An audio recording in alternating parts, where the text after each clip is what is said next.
Bucs fans, welcome to the post-game show, and your Tampa Bay Buccaneers just lost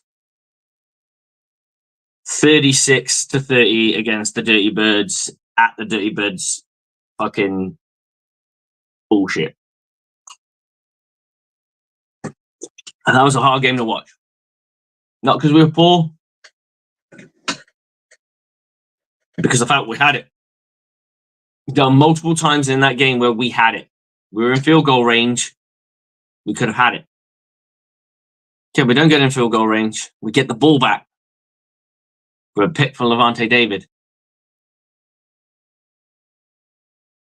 We give him enough time on the. We don't convert, and we give him enough time to kick a field goal. The Buccaneers blew it. Straight up, yeah. Bucs raised bolts. Buccaneers blew it. Absolutely. Who do I blame it on? I want to look at the tackling. I want to look at the tackling big time because there was way too many bodies falling off tackles or just flying at people's feet and not connecting with nothing. I'm disappointed, guys. And unfortunately for you lot, that means that this show's going to be very short because I've got to be up in the next 2 hours. Living that UK lifestyle. 3 hours. So this is not going to be a long one. More than happy to do a special edition of the Aftermath straight after this game on tomorrow. But that one was hard. That was a hard medicine to take. But it was an entertaining game. Like, in all stretches of the imagination, there was nothing about that game that was not fun. The ending was not fun. It was competitive all the way to the end. I just kind of like felt. I think we deserved to win that game. I felt we deserved to win it. We came up short. Some bullshit. And it just goes to show. It just goes to show that this Buccaneer team is missing people on defense. It's missing Antoine Winfield Jr. It is missing in that last few segments of play Jordan Whitehead, who struggled immensely. If you watch his tackling, it was not the best. Lavonte David whiffed on a few tackles, but we let him off because he made so many good plays. Offense can't be faulted. You can't argue with an offense that puts up 30 points. You have to take a look at the defense that gave up 36. There wasn't enough pressure when needed. And we started feeling a little bit of pain. We did. Rick's in the house. Hopefully he'll jump in and have a conversation with me too. But hey. Hey, brother. How are you? Disappointed. But that was a competitive game. Oh, so fun. That was a great game. As far as Thursday night games go, that was a great game. It was two divisional rivals really going at it. Slugfest. Competitive. It got injured. Offenses was flying. If you're a neutral, this was a fun game to watch. Absolutely. If you're an Atlanta Falcons fan, you're elated. If you're a Buccaneers fan, you're disappointed. And it is disappointing. However, there's so much to take from this. Tackling has to get better. Tackling absolutely has to get better. This offense is for real. Buccaneers fans, this offense is for real. I love someone. I read a comment earlier. Someone said, Bucky cost us a game. No. We had chances to finish the game off. I don't like it when people point at. I wished Atlanta lost this game by 6 points, so that someone could tell me if Young Hoku kicked his kick, we'd have won this game. It doesn't work like that. Well, it's Football always does blame. This is the thing is everybody goes to blame, and you want to. Who do we not blame one for this? thing. Who do we It's not blame one for thing. this? Here's the thing. It is that fumble, but it's also the fact we gave up 30 points. It's also that we allowed them to get into field goal range. It's also the fact that we got ourselves knocked out of field goal range from Levante's pick. So you add all those things up. That's why we lost. We lost because we weren't good enough. Well, We lost I, because we I weren't I good enough. agree. In the way that we handled our last possession, we played scared. We did not throw the ball at all. We did not. I understand we're trying to get them to use their timeouts, but I mean, when you haven't stopped their offense, you need to go get a first down. And if you're afraid to go get a first down in that situation, I think that's a that's kind of a problem. And listen, the Falcons have just gone through the gauntlet. They went through the most difficult part of their season, and Mhm. we are now heading into ours. So, um, guys, I mean, this is this hurts. But you know, Look, the way I look at this divisional game against a quality opponent that the media has stated that will win the division. That's a fact. People have said that. Lots of people have said that Atlanta Falcons, the way they've loaded up on talent, which they have, they're a quality football team on paper. We're expected to win this division, and they win against us in their own home stadium on a short week while we're shorthanded. yeah.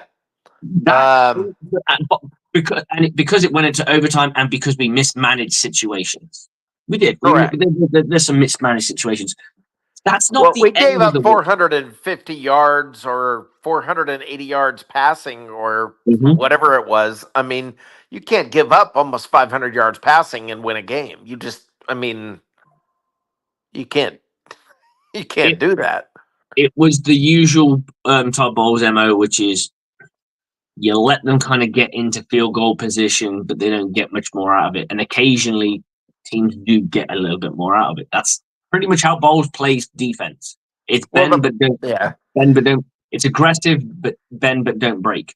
Because at the Well, end of the the day, play at the end there where was the most oh, aggressive defensive play that we played the entire game. that in itself was just like you see Drake London go out of the game, and you're thinking, wow, okay, now we have a real opportunity to shut these guys out, keep them to a field goal, and then get out of the situation. You don't expect on the next play that they score.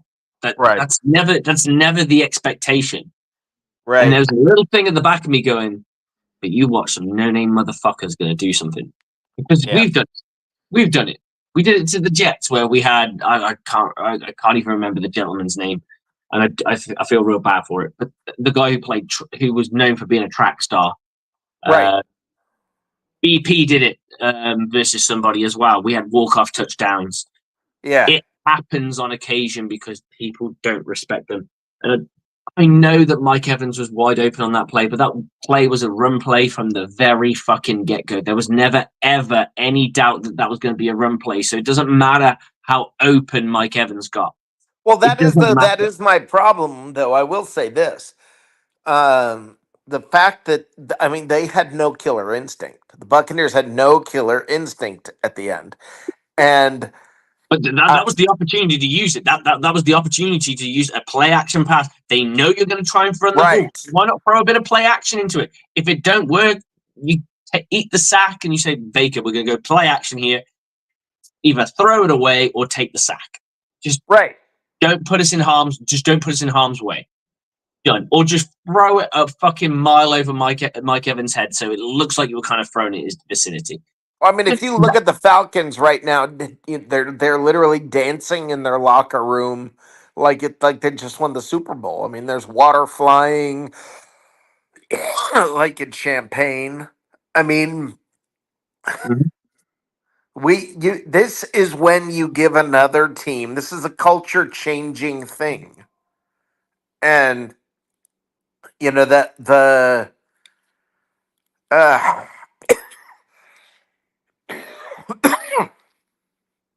that Christopher just Cole is glad to hear that we were both our starting safeties. Absolutely, and I think that played a role into it. They went straight down the deep middle, straight down the heart of the defense and laid But it in. it was press man coverage. Mm-hmm. It was, press man coverage got, once you're in that situation, basically they sold out. And this is my problem: is they sold out on defense on a play like this, but they weren't willing to take the risk on offense. I think we've got a few other people. Let's back in JT Olsen, Devin Sang. Hey, we get a full house today, and I can't even be here because I'm going to get a bed at some point. Well, I'll let you go. No, But not just yet. I'll take it all the way to what's 5 a.m. over here, and okay, yeah. I'm out of here. I'm gonna go. I said my piece, but all right. On to the Saints. Hopefully, get some players back, be healthy, and on to the Saints. I think that's asking for too much. What's that? Players being healthy? The hell is that? Yeah. All right, I'm out. Have a good one. Thanks, Rick. Much appreciate you. We have JT Olsen and we have Devin. Gentlemen, welcome to the show. It's going to be a short one because I got to go to bed. It is like almost 5 a.m. over here, so I don't have long. But just kind of each of you give me what you're feeling right now. JT, do you want to go first?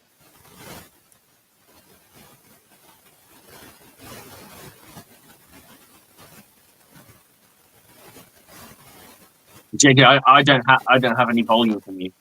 Same. I think you're muted.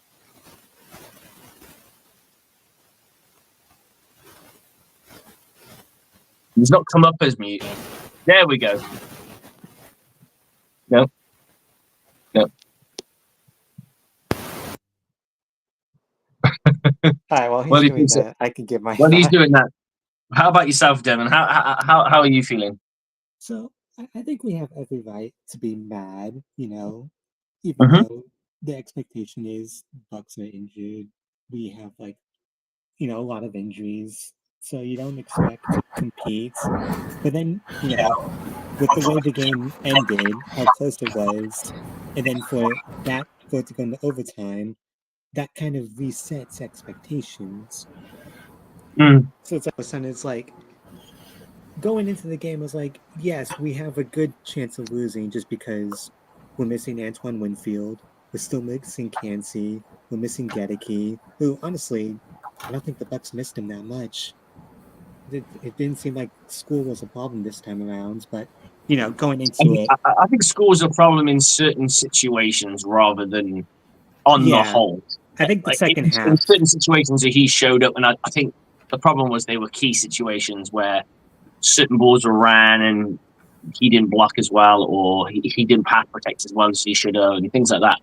But, sure, but he wasn't what he was in Denver. I think, or Detroit. Yeah.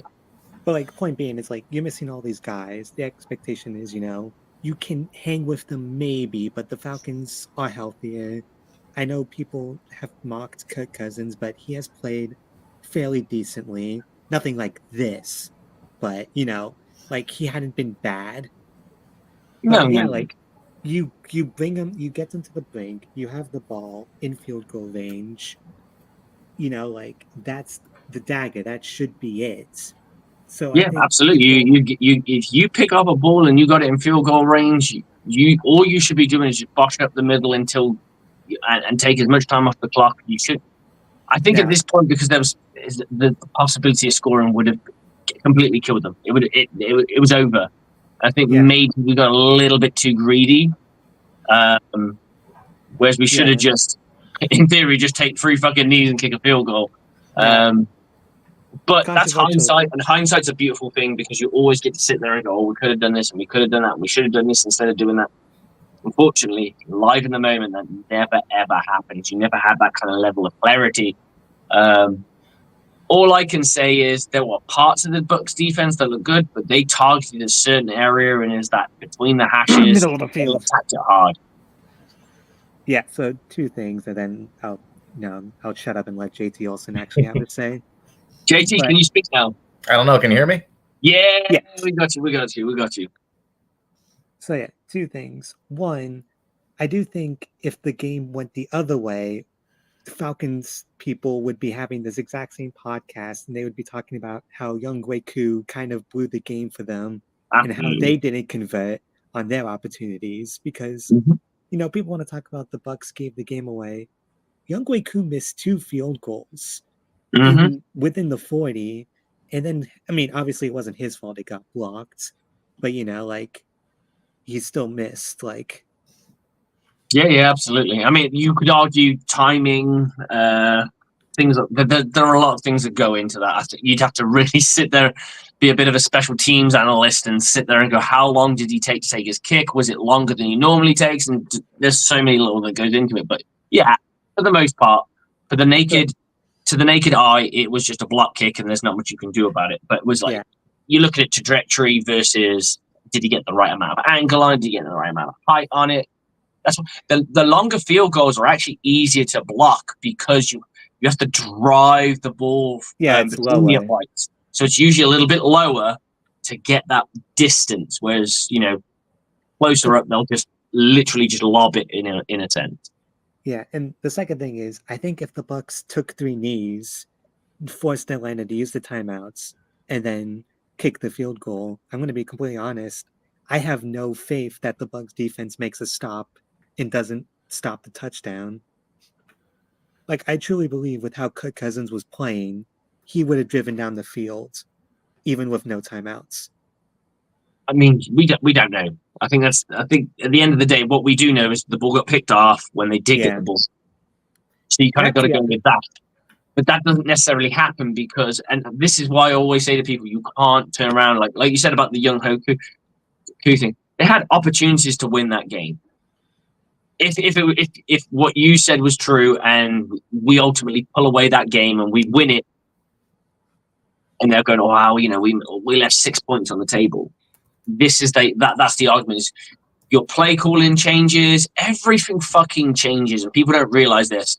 In a real football game, go and coach a pee-wee team. Go whatever you need to do. Go and you need to do. You coach differently on different situations. How you coach when you're 3 points up versus being 14 points down is very fucking different, or even a touchdown difference.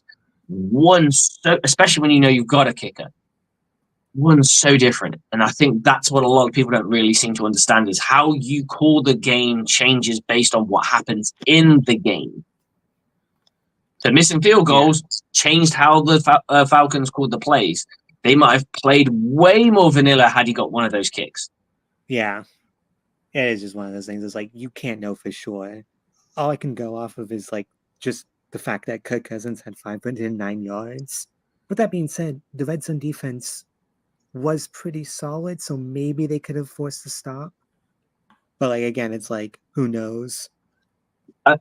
Exactly. I mean, they ran out of time in the end. They wouldn't. I don't think they would have got the ball in. But here's the thing: they did enough to win the game, and that's all that mattered. I think the worst part was we were so short-handed by the end of the game. It was kind of ridiculous. When you have both starting safeties out. Yeah, and they strike it right down the middle. It was first letter, man. JT, can I have your extension on this? What's your feeling? Mostly frustration. The game where I felt like the Bucs were the better team for 85% of the time. I felt like they controlled it. It was back and forth. These were 2 good teams, but I felt even shorthanded, the Bucs were the better team. And they had it in their hands. Levante gets that interception. They're marching down the field. They're imposing their will in the running game. And then Bucky fumbles. And, if he doesn't fumble that, the game's basically over. The Bucs win.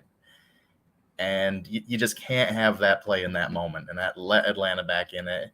And for as much good we've said about Bucky Irving, sometimes you can't dance around and try and make things happen. Sometimes you just got to put your head down, pick up the tough yards, and secure the ball. Do the dirty, gritty work that has to be done to win football games.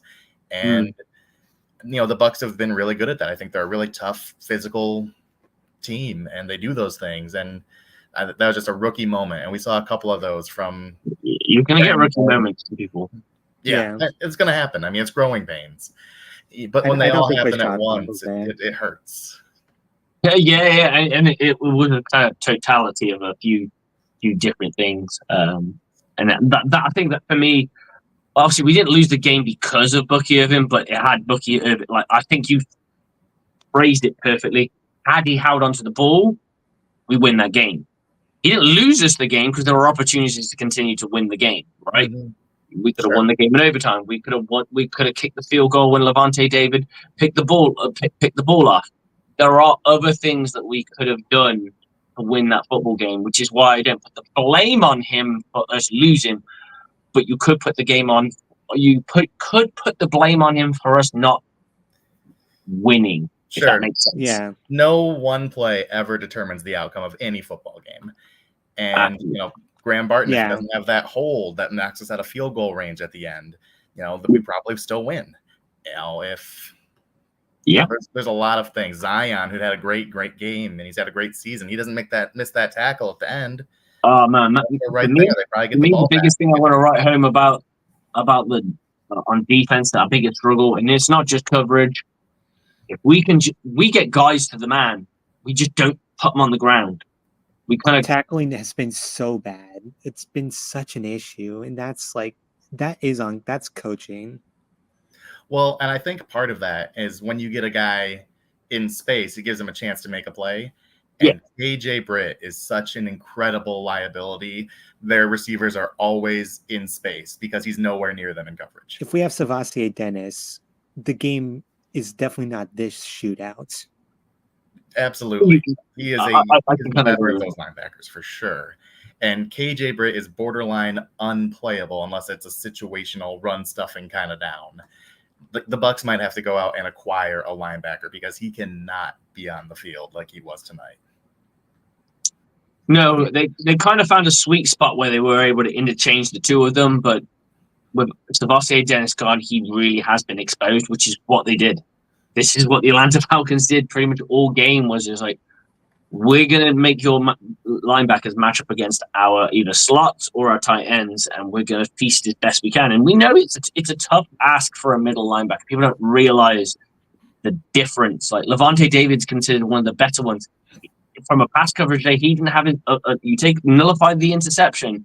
He didn't have a great day either. He did have one. He had a fantastic day on the run, and that's one of the prides of Levante David.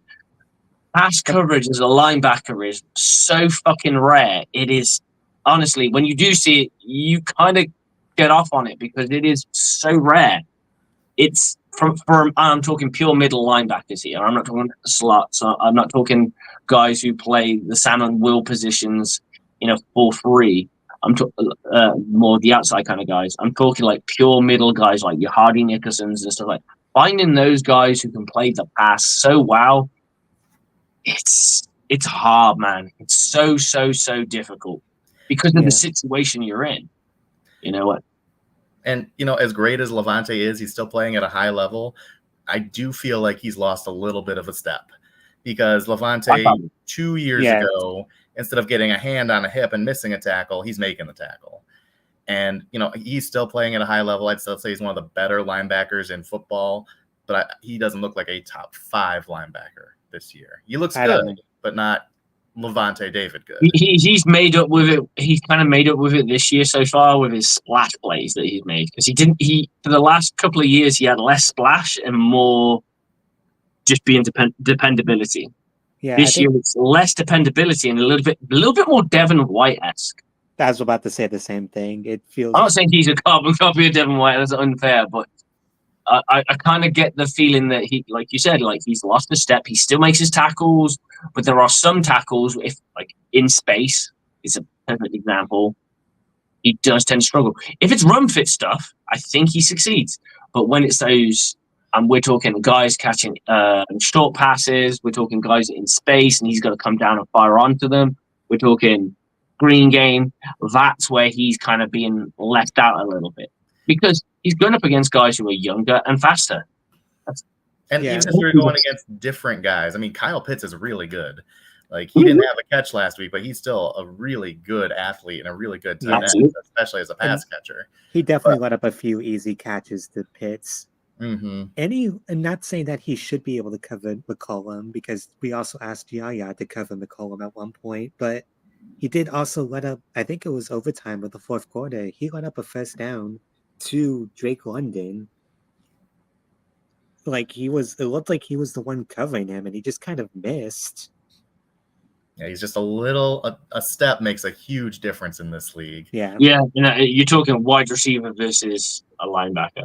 Yeah, I know. I'm not saying I expect a loss to happen there. I expect a loss to happen there any day of the week, because you've got a guy. The fact that the coaches are asking that of him, apparently someone still thinks that he can hold up well enough to at least knock that pass away.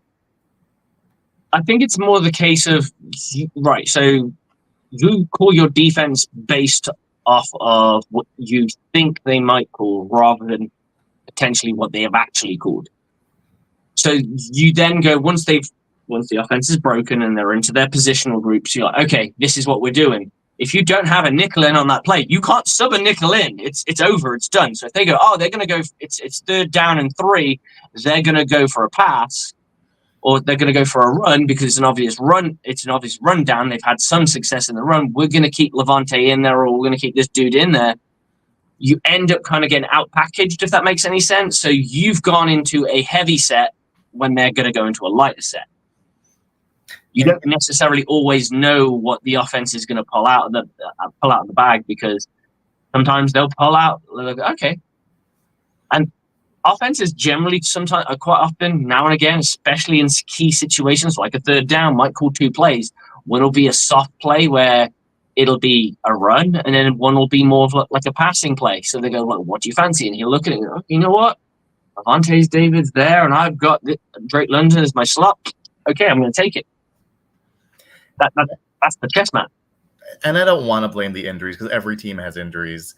But when Antoine Winfield's out, it forces Izzy into safety, and he's played well at safety. He's played very admirably, but he's a nickel too.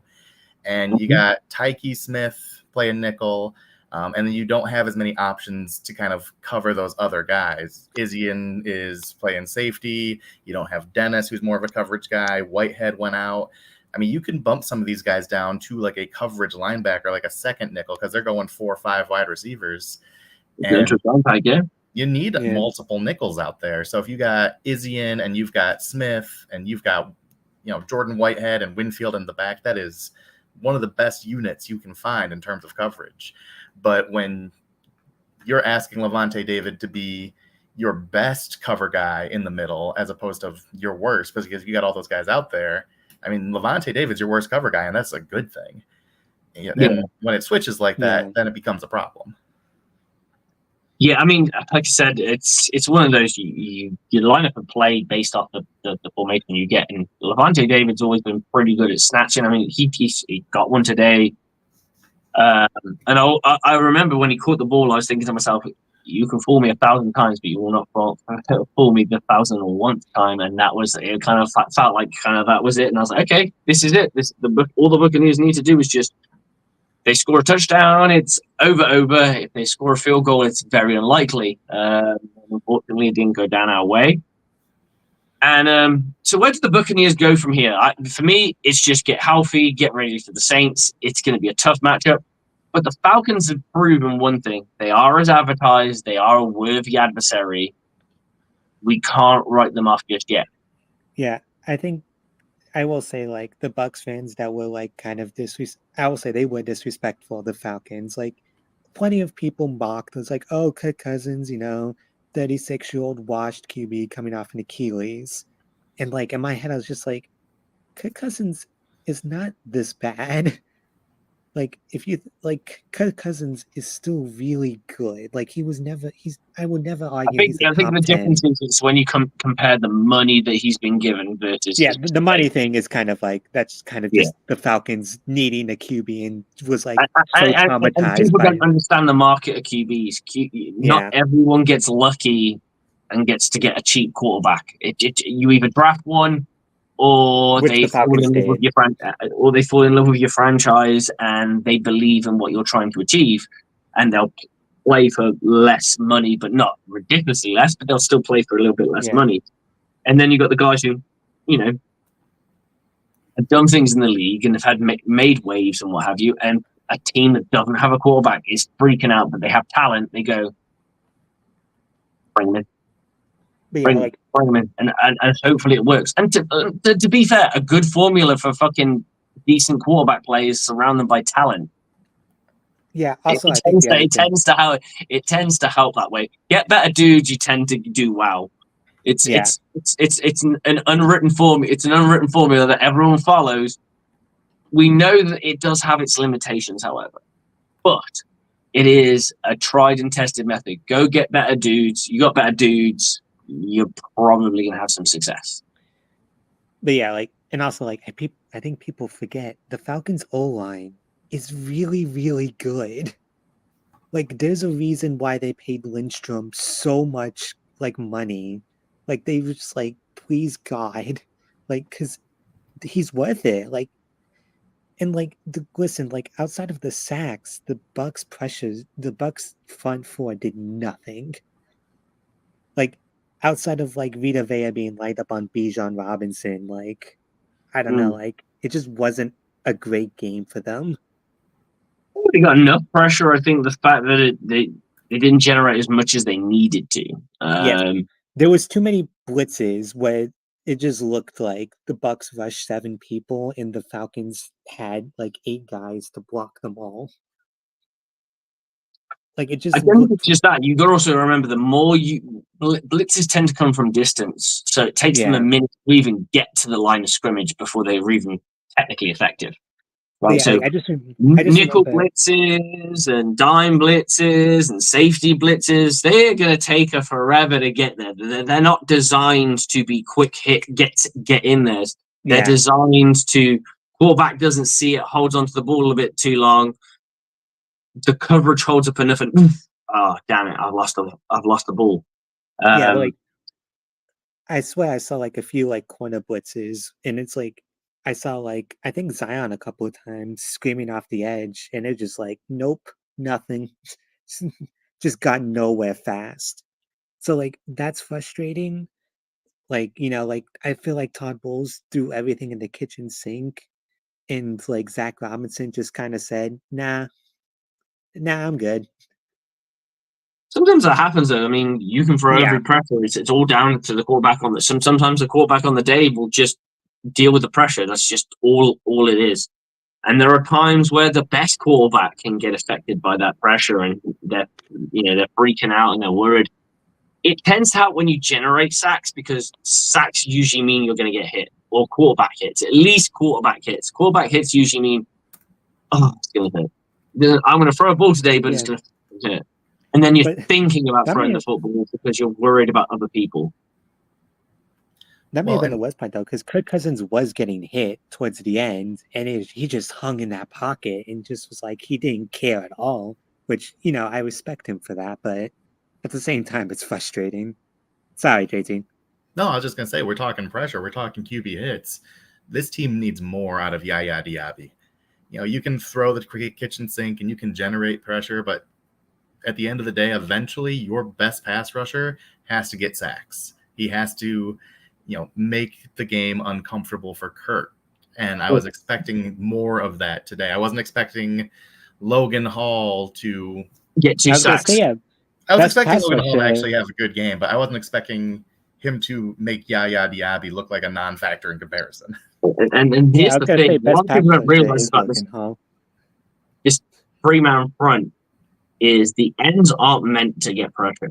They're just not. The 3 interior guys aren't meant to be leading sack artists. They're just not. They're meant to be run first, and they help out letting the people outside them. That's why they're in a 4 or 5. 9 times out of 10, they're in 4 or 5 techniques. There's a reason for that. It's so that everyone else gets to eat, because you put bigger people there. You put bigger bodies, nastier people there. And that's why I'm not expecting Kalijah Kancey to go and get 10 sacks, even though other people go, I think he could be a really great pass rusher. I'm like, In a 4-3, maybe. In this front, that's not his job. Like, if he does, great, but I just don't see it happening. The fact that someone like Vita Vea can get 6 is criminal. That he doesn't go to a Pro Bowl. There needs to be, I'm going to spit this out there because I know it's irrelevant to this game, but it's something that I'm really passionate about. Is when they do the Pro Bowl votes and the All Pro votes, they need to take in position caliber. So I remember our Levante David used to get left out of the dust because he wasn't a pass rusher, because he was considered an outside backer early in his career. So he didn't get all the Pro Bowls and the All Pros because they wanted your max. They wanted your premier pass rush linebackers. And I thought that was very unfair. I think you should have a variation of, in my opinion. And it's the same with the nose tackle position. They're quite happy to go and get 2 free techs, because guess what free techs do? In a 4-3, they tend to get sacks. And it's unfair that every team has a fucking nose tackle, but they only pick the free techs from other teams. So they go, oh, we'll take a free tech from the Lions and we'll take a free tech from another team, and that's our Pro Bowl team. Is like, but you wouldn't have that in your team. You go and find a fucking nose tackle because he can't play fucking nose. It's unfair. Right, rant over. Anything to save Buda Baker from getting voted in over Antoine Winfield, who literally had no stats. I mean, he had stats, but they just were a foregone conclusion versus someone like Antoine Winfield. I just remember seeing like clearly we all know that Buda Baker's is a very, very, very, very good safety. I'm just saying, 29 tackles, no interceptions, no sacks, no nothing. Meanwhile, Antoine Winfield had, I think, at that point, 2 sacks. On a team that did nothing. Yeah, on a team. Yeah, on a team that did nothing. But and I think someone needs to figure out Pro Bowl voting properly. Like, it's got to be done to a point where it's honest and fair. I don't really know how it works. I know I'd like to think the fan vote has a bigger sway in it than it should. But apparently the coaches and the players have a way bigger swing in it than you actually think. And you think, well, okay, what are they watching? Because I genuinely can't see it. But let's get back to this game, guys. The Buccaneers pull out a loss. It's overtime. What is the remedy going forward? JT Olsen. It's time. It's time to heal. Even shorthanded, this team has looked better than the Eagles, better than the Falcons. I won't say they looked better than the Lions, but they went in and punched him in the mouth and took that game. So this team has depth. This depth has been tested and has come out on top more than it hasn't. We just need to get our stars back. Luke Gedeke is a tone setter on offense. He is probably the best run blocker on this team. He needs to come back. Kalijah Kancey, I do think he's going to be this team's best pass rusher. Wow, okay. I do. The way Todd Bowles, the way he stunts his defensive tackles, you line up outside the guard, you come out round on the other side of the other guard. I mean, he's just so athletic. I think he is going to be a huge difference maker for this pass rush. Antoine Winfield, obviously the best safety in the game. Just got to get these guys back. These aren't minor injuries. I mean, Servassier Dennis, that is an up-and-coming player. He's a good player, but he's not a potential Pro Bowl player at this point. No. These other guys, these are huge players, huge parts of this team. Mm-hmm. The two most important players on defense, and your starting right tackle is one of probably the 20 best tackles in football, regardless of side. You got to get your best players back healthy, and I think even though we're going through a tough stretch of schedule, I think the Bucs are going to go into their bye in a good spot, and I think they have a really favorable second half, and really they're right where we expected them to be when we looked at this thing at the beginning of the year. Yeah, I think so. I mean, you look at games like this, and we want to win them all, right? We really do. We want to win them all. But when you're going to a divisional match, you're going into a divisional matchup in their hometown, and let's face it, the Atlanta Falcons aren't short of talent. There is talent in that team that no one can turn around to us and say, oh, yeah, well, they're this. And it's like, and they got a first-team head coach. Okay. I get it. We got a first-team offensive coordinator. Our offense right now is looking better than our defense. That's a first. When's the last time we could see that? It's been a while. It's been a while, and we just what? I was gonna say, could you say 2021? Would that have been one of the first times? I'd say any year where Mike Smith was the defensive coordinator, we were still better as an offense. Oh, okay. And the offense is only going to get better. We were giving up fucking 30 points a game. We'd score like 20 something. We'd score 20 something. And even with the James Winston era, offensively we were rocking and rolling. We just gave up the ball a lot. That's the only thing. We still scored a lot of points. There's a reason Mike Evans has all those touchdowns, because he had somebody who was up and burning the ball. We were an offensive juggernaut that just liked giving the ball up too much. That was all it was. Hey, at least Evans got the ball when Winston was here. Yeah, look, it is what it is. And as much as this loss is frustrating, and it is, there's a lot to be learned from it. And if we can get healthy, we get these guys back, I look forward to that next matchup against them and go, okay, you can beat us on your turf. Barely. We'll make sure you will bloody your nose the next time you come into town. But that's how we got to look at it. I don't mind. Of course I'd mind, but I'm not as angry about it losing against a divisional rival that is talented, that I generally go, okay, their roster is legit. They've got a legitimate roster. We lost to them at home by 3 points where we should have won the game. I'm annoyed that we lost the game because we had the opportunity to win it. Not because they were better than us. They didn't beat us because they were better than us. Bucs beat themselves. We got to do a lot better in tackling. I think if you get the tackling right, that'll help a big bit. Get the guys that are unhealthy, healthy back in the team. Offensively, we're still doing the job right now. Can you imagine what this team looks like if you got McMillan and Trey Palmer back? It's a different attack. And Baker looked great tonight. I mean, Baker did look good. No Palmer, no McMillan, no Gedeke. He looked great. Yep.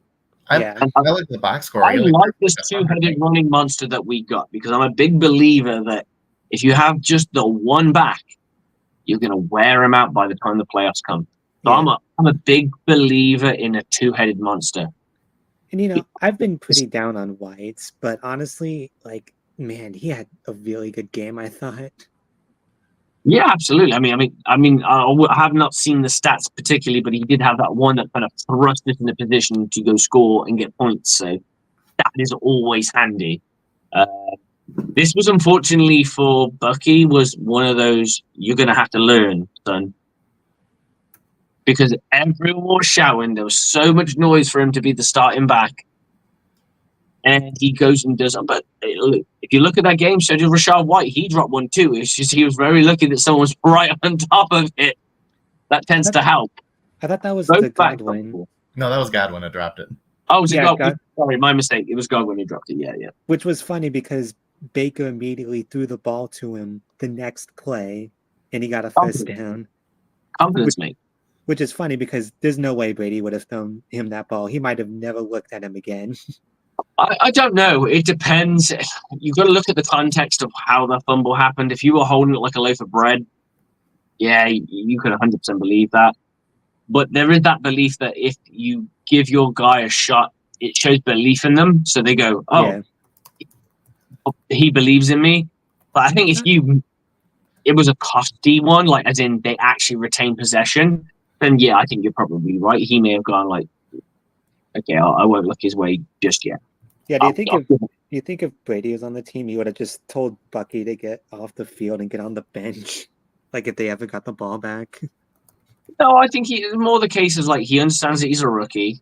Yeah, and he would understand that it's football, man. Like people, you got to. I always say when you look at a fumble, look at how they lost the ball, and if they didn't have the ball secure, they weren't trying to get the ball secure, and they were putting it in jeopardy. That's when I would go to. That's when I get angry. That's when I'm frustrated. That's when I'm like, dude, what the fuck were you doing? If a guy's trying to tuck it and it's just a really good play on the ball because it happened, you time it just right. Almost happened. It's part of the game. It's how we get ours.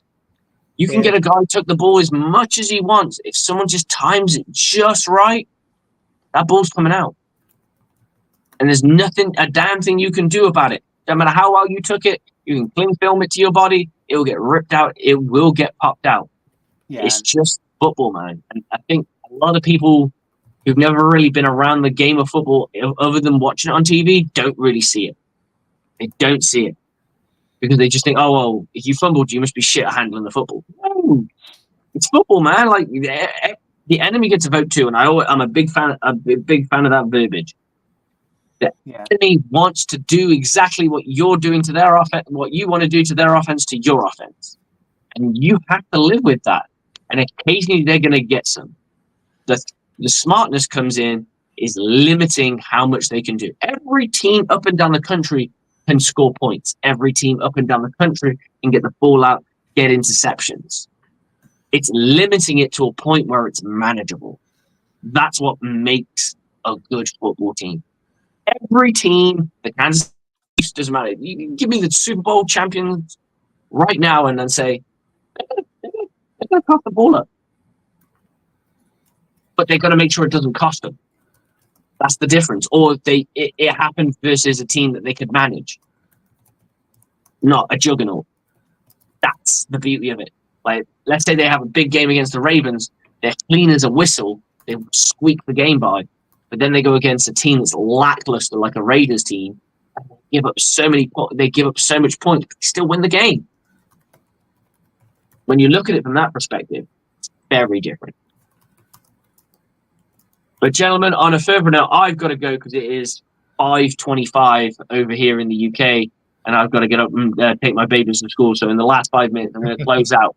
What do you guys want to see from this Buccaneers team?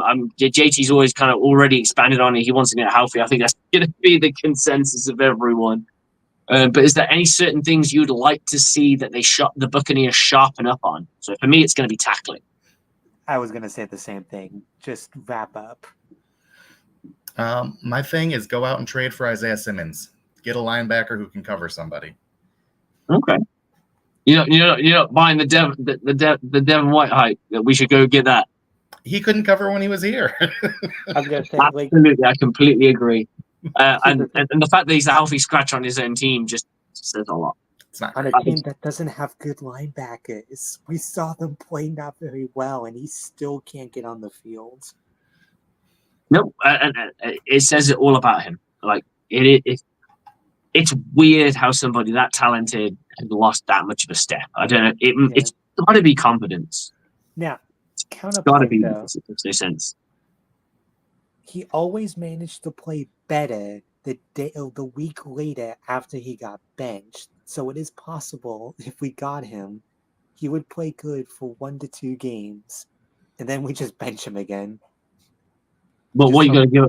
You got to look at right. Okay, so he's going to eat $6 million a cap. I believe he's got a $6 million deal. He's a 1-year player, which means you're not going to re-sign him after that. What you willing to give up for him? I'm not giving up more than 6. And I don't give up anything. I think I think what we got is probably as good. He got outplayed by KJ Britt. He got outplayed by Savasi Dennis. There's no point in entertaining that. No. You could trade him, and he's going to be a healthy scratch on your team. And you just paid a 7th round pick, 6th round pick, and a $6 million deficit, which means you can't go get anybody else because we know the Buccaneers are type of money. I don't know what the cap space is right now, but I would probably look at somebody who's going to instantly impact the team straight away. Like, okay, this guy's going to do it. Well, what I need to do is look at Savasi Dennis. How long is that really going to look like? And JT, I think you're onto something. I think that is a good shout. Look at it. Go and see if you can go and get somebody else who can do the job. But it's got to be someone who legitimately has the same kind of skill set, because we know Savasi can cover, because that's what they kind of did. They went, okay, KJ Britt, you're in on the fucking obvious running downs. Devontae Dennis, you're going to be there on the obvious passing downs. And obviously, sometimes those mishmash because you don't know what the offense is going to do until they do it. But that's what they've kind of done. And it worked for the most part. It's almost like they've hodgepodged a skill set together in two linebackers and went, right, you can't run, you can't defend the run, and you can't defend the pass. But if we put you in at certain points, you can do both. Yeah. So, great. I'm going to be completely honest. Unless I hear Devontae Dennis that's like torn his ACL, I don't want to trade. Or I don't want to trade for Devin White. Like, I would just bank on him getting healthy and hope that he continues the season. I think that's what the Buccaneers are going to do. And I think that's the smart thing. Like, I want to make that very clear. I think Devin White could maybe, and only for the Bucs, be worth a 6th-round pick if we know for a fact our starting linebacker will miss significant time, and that's only because he's played for Todd Bowles. There would be no other reason to trade for him. It depends on the smarts of the players. I mean, some players can just pick up a scheme. I get what you're saying. The familiarity scheme is always a useful thing. I suppose it depends on where the Buccaneers are in the trade deadline. You know, if they're in the trade deadline and they're competing and they're just linebacker away, maybe that's the conversation that could happen. But they're more likely, if they're smarter, they may be able to pick him up for nothing. He could get cut. Yeah, that's the thing. You have to understand that if he's a healthy scratch, the more he becomes a healthy scratch, no one's holding on to a healthy scratch unless they have to. And there's no reason to hold on to Devin White. So when other injuries come apparent and they have to bring in other guys, because you see that happen. Right now they're holding extra linebackers because they're hoping something's going to happen. But if another defensive player or even offensive player gets injured, they may have to go, you know what? We need another running back before we need another linebacker. So we're going to go release Devin White and go and get ourselves a linebacker. A running back. That's usually how it happens. That's how people end up being cap casualties. Because not cap casualties, sorry. They end up getting released because the situation they're in, they can't wait for you to be great. They need you now, and if you're not going to perform now, they may as well cut you. They get what they can. So on that note, guys, I'm going to have to go. I appreciate both of you for coming in. JT, tell us where you're at, what you're up to, what you got going on. Find all my work at bucsreport.com. I'll have several articles out tomorrow expressing my thoughts, which there are a lot of. And you can catch my podcast tomorrow evening, the Creamsicle Chronicle podcast. We're going to be back live tomorrow around 9:30. That's awesome, man. Thank you for coming on to the show. I really appreciate you, and thanks again for coming on, man. I love you. Hey, thanks for staying up. I know it's rough out there. I'll be all right. I'm tanked up on alcohol, so I'll survive. It's school run's going to be tough tomorrow. I tell you that much. I'll have no patience with the children. So wrong coffee. I'm going straight back to bed. I'm going to drop them off and go straight to bed. And get that nap in. I'm going to get a hard nap in. I like that. I'll catch you soon, brother. Thank you again.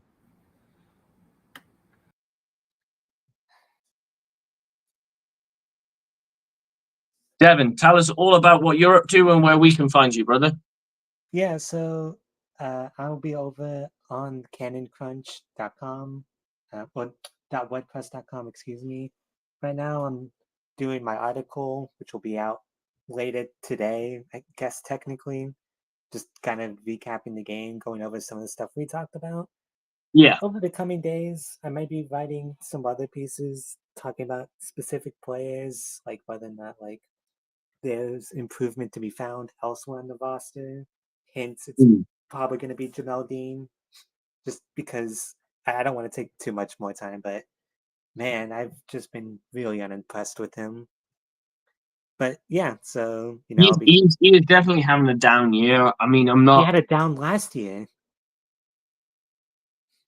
Yeah, I'm not sold that he's that bad. He's inconsistent. The problem is inconsistent, but how much do you watch other teams? That's fair. And really watch their cornerback play, because it's so easy to do this. Going, oh well, our corner sucks, and you're like, okay, well he's now matched up against the number one dude that used to be Carlton Davis, so he's now generating the matchups.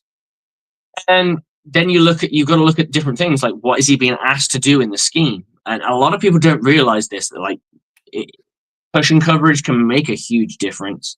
So if they're playing a lot of underneath ball and he's asked to be like 10 yards off the line of scrimmage and they're firing 5-yard hitches, yeah, he's going to look like dog shit. Of course he is. Yeah. He's got to rally down and make a tackle every single time, and he's tackling into space. I'm not saying that he's perfect or anything like that. His play has gone down. Zion McCullum looks like the better corner at this point. Yeah. Zion McCullum isn't normally going up against the Rara St. Browns. He's not always going up against their big name players. He's playing against their number 2. Yeah. With that being doing an admirable job. Like, don't get me wrong. He was my concern, right? I'm no longer concerned that I'm not concerned with this team in the corner sense of the game. I'm more concerned about the linebacker play. Levante David can't do it alone. And it feels like he's alone. Unless it's the run. If it's the run, I'm not worried. The pass game really stresses me out at the moment. I want to see maybe put down a Pikey Smith more permanent and see how he can fit the run. For the sheer fact that I would like to see what he can do, because then okay, I'm going to go a bit lighter in the box because I'm putting in a safety. But at the same time, I now know, and he's an aggressive player, or even a Christian Isian, how long can he maintain it, and can he do it on a consistent basis? And if that's the answer is yes, then there's my answer. I don't need to go look for a linebacker. I just put one of my nickels there. But I don't think it's a permanent answer for sure. Yeah, my thing is like, and not saying like, looking long term, if Jamel Dean keeps playing like he has in 2023 and 2024, I don't know if he survives. I mean, I think he'll survive. I think it's whether he's on the Buccaneers team or not, and that's what what you mean by survival. I don't think Todd Bowles is putting him down. I mean, like, the contract he's on, do you think he's worth that contract as of right now? Okay, when we talk contracts, you got to look at guaranteed money, length of contract, all those kinds of things, and they really play into it. So let's say, I'm not looking at his contract right now, so I might have a little look at it now. But if his contract were guaranteed heavily, you're probably not going to get rid of him because there's no point. Like, you may as well just keep him. Take a dead cap. You might as well just keep him. If you cut him, he can go somewhere else and be effective, technically. It depends on if you feel he's like an absolute liability, like to the point where you're like, if you've already got somebody on your team that can replace him, yeah, you get rid of him. And I've said this to people 100 times, and it irritates the crap out of me when they went, we should cut so-and-so. Yeah. Right. And who's going to replace him? And they're like, well, anybody's better than him. My grandma could cover better than him. Like, your grandma's not in the NFL, so give me a realistic name that we can actually go get. And they can't.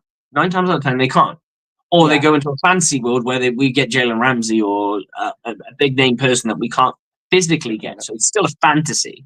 And I'm saying, look, you've got to live in the real world for a minute, where what we've got is what we've got, and what we'd like to get, can we actually get it? And I'm a big believer in is if I can replace you with somebody that I think can either do the job at the same level as you, that's cheaper, or better than you, and I have to pay more or less, you're gone. Yeah. Because I may as well do it. And it's we've all heard this phrase in the NFL of what have you done for me lately? And it's the same thing when it comes to contracts. This is how the NFL works. What have you done for me lately? Okay, find me a player that can do more for me now. And if the answer is I can't find you one, then we're staying with Jamel Dean. Yeah. We're staying with Jamel Dean because I don't have another. I'm not just going to cut him because it's going to make the fan base feel better. Because realistically, I'm going to get Joe Bloggs in there, and Joe Bloggs can't fucking do what is because these guys aren't in practice or they aren't in. I don't think Jamel Dean's as bad as everyone thinks. I think he's playing worse than his contract. I agree with that 100%. Yeah, and I think, and I don't know what it is. Is it the loss of losing somebody like Antoine Winfield, he's not as confident and he's playing a little bit scared potentially. I don't know. Or is he being asked to do something that he wasn't asked to do last year because we had Colton Davis? So now he's having to do the Colton Davis role and he's not quite as comfortable in the Colton Davis. Or is he just having a down year and he's going to figure it out? I don't know. He doesn't look awful because I generally don't think he's a liability in coverage. Like, but it is crazy that Zion McCollum, who went from being a fucking liability to being the guy. Yeah, because my thing is like, do I like, for example, the Commanders, after watching their CBs, like, they would absolutely kill to have someone like Jamel Dean. No. And like, meanwhile, I'm talking about him. It's like, oh, I don't know. Like, yeah, I think like, I can name other corners. Like, every corner in free agency, I think, is worse than Jamel Dean. And that includes Xavier Howard, who was good at one point. Yeah. I mean, and then that's how you got to look at it. Is like, if you can't upgrade, then stick with what you've got until you can upgrade. Yeah. And you're either going to upgrade via the draft, or you're going to upgrade. Clearly, Todd Bowles saw something in Zion McCollum that none of us saw. And I say this, and I mean this wholeheartedly, because I did not see a damn thing with Zion McCollum. I'm glad he's proved me wrong. I'd love to have a beer with that guy and say, dude, I fucking doubted you. I'm so pleased you proved me wrong. Yeah. Because it was like, I thought the Colton Davis trade was dumb. I actually did believe in McCollum. Not this much. I'm not seeing. I'm a believer in. I need to see it, and I've not seen a damn thing from him. All I remember is he helped cost us the Lions game. That's all I remember. Yeah. When that's the forefront of your mind, the moment Jamal Dean goes out of that game, oh, guess what? We're going to send St. Brown on that guy, and we're going to go and get a touchdown and win the game. That's why I was so down on Rashad White, because like everyone was like, "Oh, it's the line, it's the line." It's like, yes, but man, he's shown me so little except against the worst defenses known to man. Yeah, I think so. I think that the issue is him is he's got a lot of speed, and when you got a speedy guy, they tend to slow down because they believe in their speed so much that they slow down to a point where they don't realize they've slowed down as much as they have. And they get that Le'Veon Bell over patient and then get hit. Whereas what you want is a guy, sometimes if the hole's not there and if it's not there on the first glance, pick the biggest chunk of space and just ride into it. And I think that's what you kind of get with Bucky. He's got that awareness that if there's no gap, either punch a gap or go where the most space is and get whatever you can out of it. Because you may as well.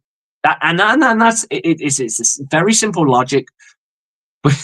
We say this, we get to watch it from a beautiful viewpoint, whereas they get to watch it from a very different one. Yeah, like I can see all the lanes. Why can't Rashad White or Bucky Irving?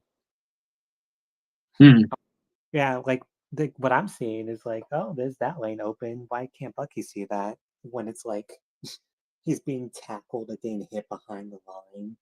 I think it's the same when it comes to quarterbacks. So we get to have this beautiful view where we see everyone who's open. And I say this to everyone when they say, oh, if you look at this play, Mike Evans was open. If you look at that play, Chris Godwin was open. All right. But who's the first read? And they'll go, I don't know. And I'm like, point in case. If the first read is on the opposite side to Mike Evans, guess where Mike Evans is on the reads? Fourth. It means he doesn't get looked at. And then people turn around and go, oh, well, he should be you can't have him be the first read on every single fucking play. Because then all I got to do is bracket him and you're fucked. Yeah. There's got to be other plays. And it's the same with rushing lanes. When you create a running attack, there are certain lanes that are meant to be open. Yes, their vision's supposed to read through and they go, oh, that one, the actual lane that I'm supposed to go through is dead. But this one's actually opened up because this guy's overcommitted, so I can go that way. That's kind of how the run works. You can kind of get to a point, especially in a new scheme, for sure, that players tend to just follow where the hole's supposed to be. Yeah. Older, more veteran players or guys who've been in the scheme a little bit often, they will understand where the wiggle room is, so to speak, to go to and look out for more space. It could also be the case of didn't see it. It's like when you're handing the ball and the first thing you see is two guards' asses, and you're going, oh, but it's wide open on the opposite side of the field. He ain't saw that because that's not his kind of vision. Like we're all limited to the vision that we see. I tell you what, I'll send this to you, Devin. There's a really good piece of linebacker coaching tool that they use called Through the Eyes of a Linebacker, and someone's just basically stuck a GoPro on a Miami, not Dolphin, Miami Hurricanes chess piece on his pads, and it just shows like what he actually sees versus what we see. It's so enlightening. Yeah, I'll send it to you. And there's Through the Eyes of the Safety, which is also done through Miami, but it's like what a safety sees. Because when you get to see like this bird's eye view of a broadcast, of course you're going to see so much more shit. You're going to see everything. That's what I think the NFL has a virtual reality. I'd love to have a go on that. I can't wait. You know, one day, Devin, I will have the pennies and I will get the virtual reality because I can imagine that probably feels quite narrow-minded in the sense of like what you can really see. Have you ever played Madden and you always scale back so you can see all the wide receivers? Oh yeah. Yeah. You don't get to do that in real life. You got to actually physically turn and look at them. And it only shows them on one side of your body and the others on the other side of your body, and you've got X amount of seconds to do so. So that's why I never criticize guys being wide open unless you can see them looking in that direction. I'm like, okay, you really should have saw that. You clearly were looking at something else, but it is what it is. But brother, I've got to go. I appreciate talking to you. Devin, I'll catch you soon. I'm hoping I'll speak to AJ tomorrow. We'll do a proper aftermath tomorrow. Yeah. Because aftermath was always supposed to be after a game. So I'll see if I can get the aftermath up on a Friday night, 7 p.m. and get us going and really get into this because there's a lot of feelings that need to be fought out, if you know what I mean. For sure. All right, Devin. Look out yourself, brother. I'll catch you soon. Yeah, catch you soon, man. See ya. Okay, guys. Thanks for sticking with us. It has been a show and a half. I didn't expect it to be this long. It's got to an hour.